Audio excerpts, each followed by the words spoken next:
আসসালামু আলাইকুম সম্মানিত ভিউয়ার্স, মাই অডিয়েন্স লাভিং। আপনাদের কাছে আজকে চলে আসছি আবারও মিজানুর রহমান আজাহারি হুজুরের এক নজরে কোরআন গ্রন্থ নিয়ে। আজকে আমাদের ধারাবাহিক পর্ব 12। আজকে আমরা আলোচনা করব সূরা নিসার প্রথম অংশ। সূরা নিসা তারতিব বিন নুজুল, নাজিলের ধারাবাহিকতা তথা কোন সূরার পর নাজিল হয়েছে তা বিবেচনায় এটি 92তম সূরা। এর আগে সূরা মুমতাহিনা ও পরে সূরা জিলজাল নাজিল হয়েছে।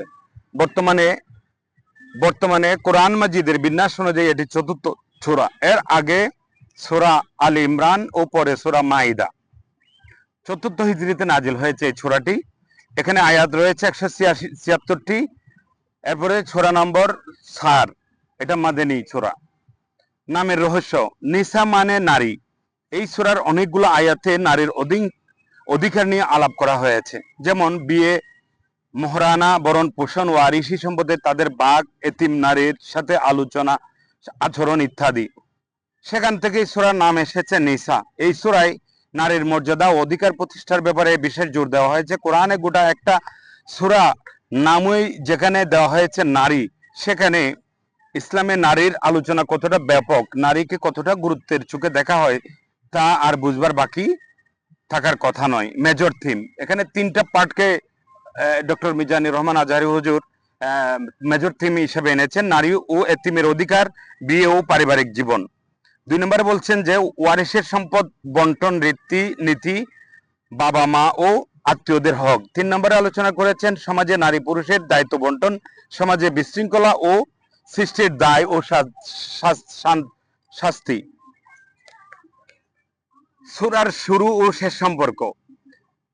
সূরার শুরু হয়েছে ন্যায় বিচারের আহ্বান জানানোর মাধ্যমে। বলা হয়েছে, মানুষ, তোমরা তো একই আত্মা থেকে সৃষ্টি হয়েছ, তাই এক অন্যকে ঠকিও না, দায়িত্ববোধ শেখো। আর সূরার একেবারে শেষে থেকে ওয়ারিশি সম্পদের বন্টন নীতি আলোচনা করা হয়েছে। তার মানে সূরার শুরুতে মানুষকে দেওয়া হয়েছে ন্যায্যতার শিক্ষা, আর শেষ অংশে এসেছে সম্পত্তি ভাগাভাগির বিষয়, সেই শিক্ষা বাস্তবায়নের আদেশ। অন্য সূরার সাথে সম্পর্ক। এই সূরার আগের সূরাটি হলো সূরা আলী ইমরান, যার শেষ আয়াতে মুমিনদের উদ্দেশ্যে আল্লাহ সুবহানাহু ওয়া তাআলা বলেছেন, আল্লাহর অবাধ্যতা নিয়ে নিজেকে বাঁচিয়ে রাখো যাতে তোমরা সফল হতে পারো। সূরা নিসার প্রথম আয়াতে শোনা যায় একই সাবধান বাণী, ও মানুষ, তোমাদের রবের অবাধ্যতার পরিণতির ব্যাপারে তোমরা সাবধান হও।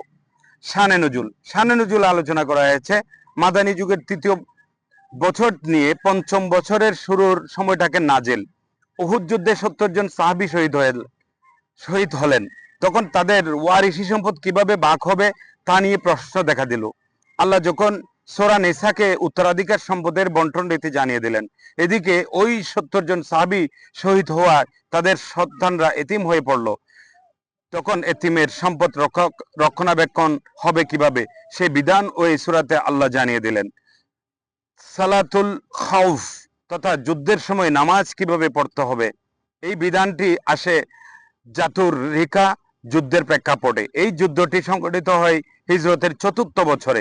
অন্যদিকে 5ম হিজরির বনুন মুস্তালিক যুদ্ধে পানির অভাব দেখা দিলে তায়াম্মুমের বিধান নাজিল হয়।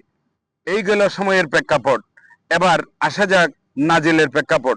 নবীজির হাতে তখন 3টি গুরুত্বপূর্ণ কাজ: ইসলামী রাষ্ট্র, মদিনার ফাইন্যান্সিয়াল ম্যানেজমেন্ট, এছাড়াও নাগরিকদের সামাজিক আচরণ ঠিক করা, তাদেরকে নৈতিক প্রশিক্ষণ দেওয়া, মক্কার মুশরিকদের আক্রমণ ও মদিনার ইহুদি ও মুনাফিকদের ষড়যন্ত্র মোকাবেলা করা।